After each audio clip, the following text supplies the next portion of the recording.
ఇక ఉద్యోగుల డిమాండ్లకు పచ్చ జెండా, పెండింగ్ బిల్లులు చెల్లింపున గ్రీన్ సిగ్నల్. రేపు ఒక 2 అన్న డిఏలు ఇవ్వండి, ఒక 2 డిఏలన్నీ కనీసం ఒకటని కాకుండా. రేపు కేబినెట్ భేటీలో నిర్ణయం, ఒక డిఏకు సుముఖం, 2వ డిఏపై చర్చ. ఆర్థికేతర అంశాల్లో దాదాపు అన్నిటిపైన సానుకూలమే. ఏటా సాధారణ బదిలీలకు సుముఖత, రైతు భరోసా, రైతు బీమా, బోనస్లపై చర్చ. యువ వికాసంపై చర్చించనున్న మంత్రిమండలి. ఉద్యోగులు, యువత, రైతుల ఆశలన్నీ ఈ భేటీపైనే ఉండే అవకాశం ఉందట. ఇక ఉద్యోగుల డిమాండ్లకు ప్రభుత్వం గ్రీన్ సిగ్నల్ ఇస్తుందా? పంటలకు పెట్టుబడి సాయం కోసం రైతు భరోసా నిధులు విడుదల ఈ అన్ని క్వశ్చన్ మార్కులతో ఇస్తుందా, చేస్తుందా? ఇక కోర్ అర్బన్ రీజియన్కు ప్రత్యేక పాలసీ. చెరువులు, నాలాలు, రోడ్ల విస్తరణ అభివృద్ధికి రూపకల్పన. అధికారులకు సీఎం ఆదేశాలు. వర్షాకాల సన్నద్ధత లేదో మళ్ళీ తర్వాత ఇప్పుడు ఏజ్ పెంచేది కూడా తగ్గేది. ఏజ్ పెంచకూరి ఉద్యోగస్తుల ఏజ్ ఇప్పుడు ఒకవేళ ఇప్పుడు 2028 మళ్ళీ పెంచాలి, మళ్ళీ గవర్నమెంట్ వస్తుంది, మళ్ళీ వచ్చుడు కాదన్న. ఇది ఎంత మోసం! కేసీఆర్ అనేటువంటి దుర్మార్గమైనటువంటి పరిపాలన దక్షుడు చేసిన మోసం ఏంటంటే, ఇప్పుడు ఆయన ఫస్ట్ 58 ఏళ్ళకి రిటైర్మెంట్. 57 ఉండే.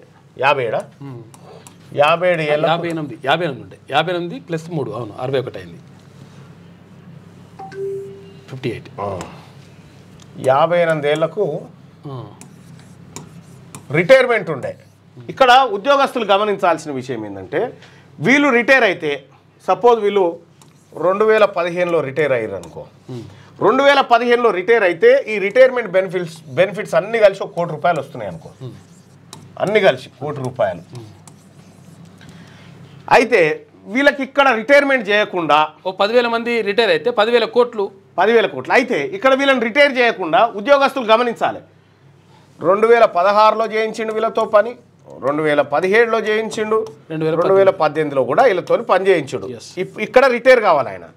విషయం ఏంటంటే, ఈయనకు ఇప్పుడు రిటైర్ అయితే ₹1 కోటి వచ్చేది. ఈ ₹1 కోటికు ₹2 ఇంట్రెస్ట్ పెట్టుకో. ఏనైతే 2 లక్షలు. 2 లక్షలు. ₹2 లక్షలు ఈయనకు నెలకు ఉత్తగొచ్చేటి. ఈయన జీతం నెలకు 1,50,000 ఉంటుంది అనుకో. అవును 75,000 వస్తుండే సగం. ఆగు, ఈయన ఇంట్రెస్ట్ పైసలకేనే 1,50,000 ఇచ్చి 50 ఏది ఇంకొక ₹50,000 జేబులు వేసుకుంది సర్కారు.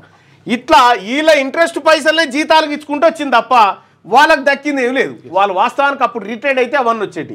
పైగా బెనిఫిట్స్ అన్నీ బకాయిలుగా మారిపోయినాయి. చాలా మంది కోరుకుంటున్నారు అసలు. యాక్చువల్గా ఏంది లీడర్లు కోరుకుంటారట.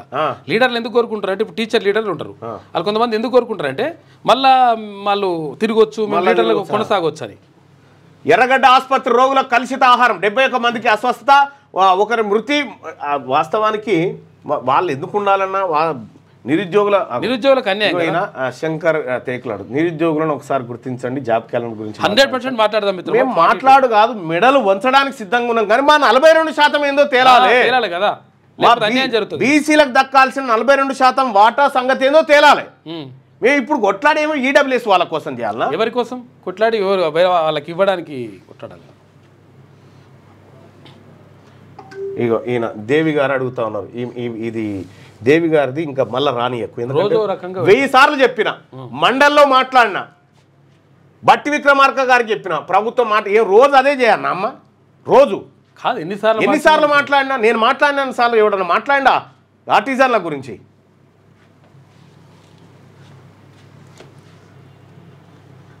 కుద్దు బట్టి విక్రమార్క గారు ఏం చెప్పిరో చెప్పి, అది కుదరది చేయనంటున్నా చెప్పి ఆయన ఆఫీస్కి పోయి కూర్చోరి.